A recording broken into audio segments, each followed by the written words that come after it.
Today's story is called The Faceless Hitchhiker. Normally, I don't pick up hitchhikers. By rule, I don't think it's worth the risk when, if someone truly needs a ride, they can call an Uber or a Lyft and be off in 10 minutes. However, while on a quick snack run last month, I made the mistake of breaking my rule when I approached a young woman who was walking alone in the pouring rain. At first, I fully intended to drive by as I would have with any person.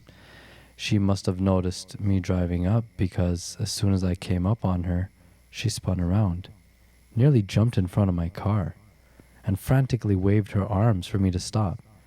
As I screeched to a halt, she ran up to my driver's side window and started on a tangent about how her phone died and how she was 6 miles away from home. Her face was obstructed by a mask, oversized hat, dark glasses, so I couldn't glean any semblance of sincerity from her facial expressions, but I could hear the desperation in her voice. Dumb of a decision as it was, I didn't feel right letting her walk home alone in the rain without a phone when she was clearly begging for help. This on top of the fact that I didn't have anywhere else to be at 1 a.m.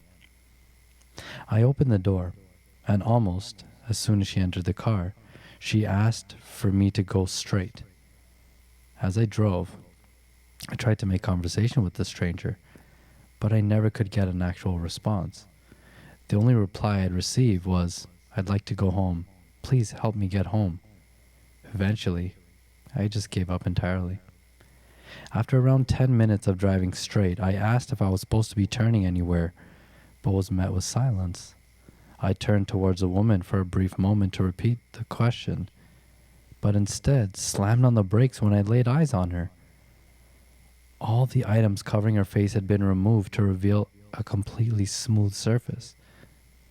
The only hint at some approximation of a face was a slight rise and fall of veiny skin where her mouth would have been, almost as if she was imitating breathing.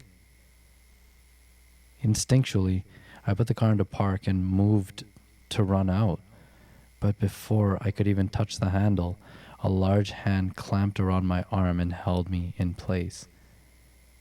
I was close to having a full-blown panic attack, but she raised a gnarled finger to non-existent lips.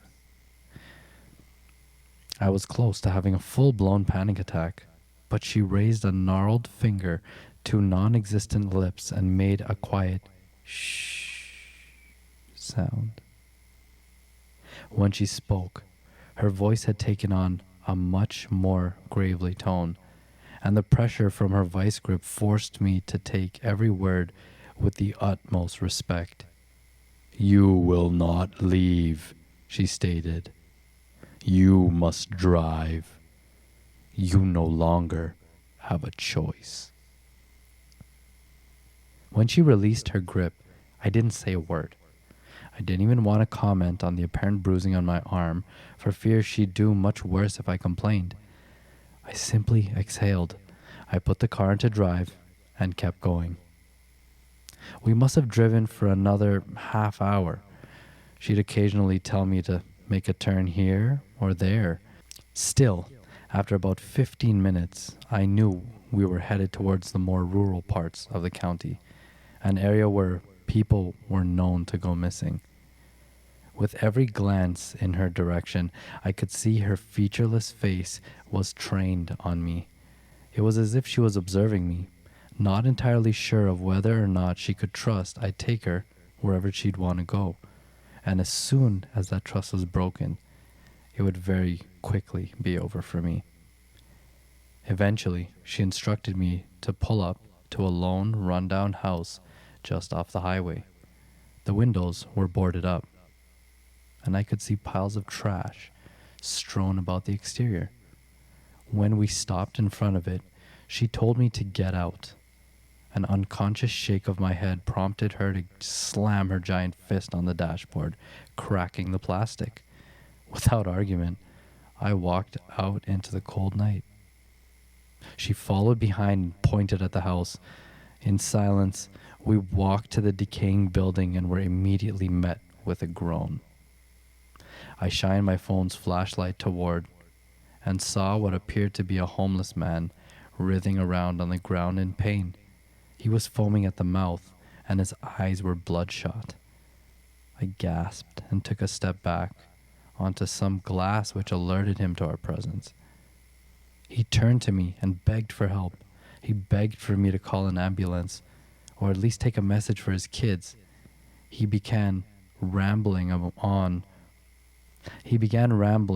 about how he made a colossal mistake, and unfortunately he never got to finish what he was saying.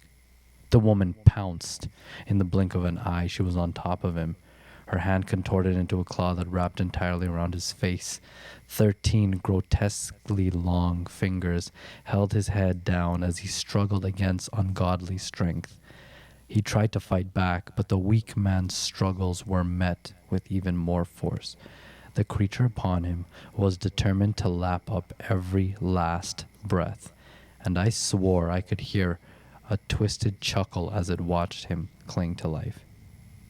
The screams seemed like they went on forever, but in reality, it was quick. Maybe 30 seconds had passed, and he was gone. When she retracted from the body, a quick shine of my phone's light revealed a broken jaw, a twisted nose, and a deep bruising around the neck. The woman faced away from me, and for a moment, we both just stood there in that horrible place. I tried to find my voice.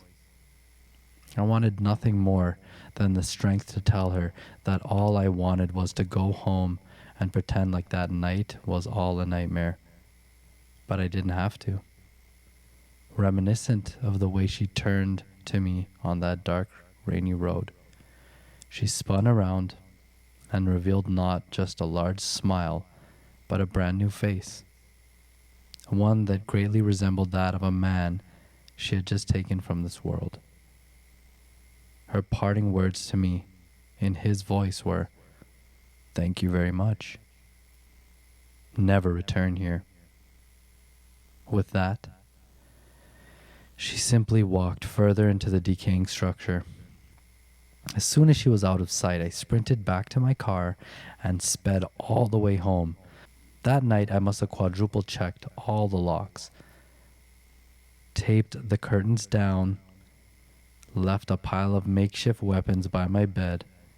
Every single dream I had for the next month consisted not just visions of her, but many more creatures like her. And honestly, despite it all, I still never wanted to tell anyone.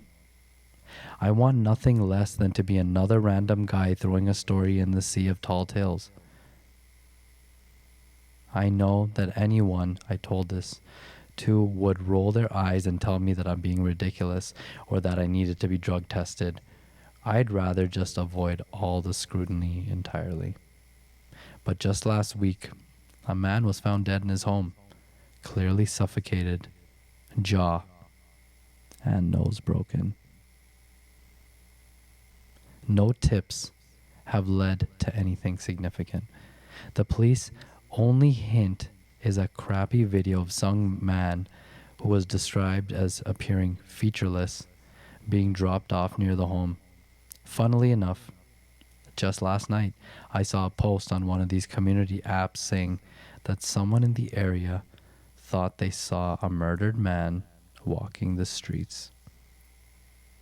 Turned out to just be a young man who looked remarkably similar to him. After hearing that story, I think I feel a little less crazy going public with this. To the man I enabled the death of, I am so sorry. I thought I was doing something good, and as a result, it ended in tragedy. I will never forgive myself for that. I don't know what you were going through, but you deserve so much better. And to the world at large, if you're ever in a situation where someone is trying to hitchhike with you, please keep driving.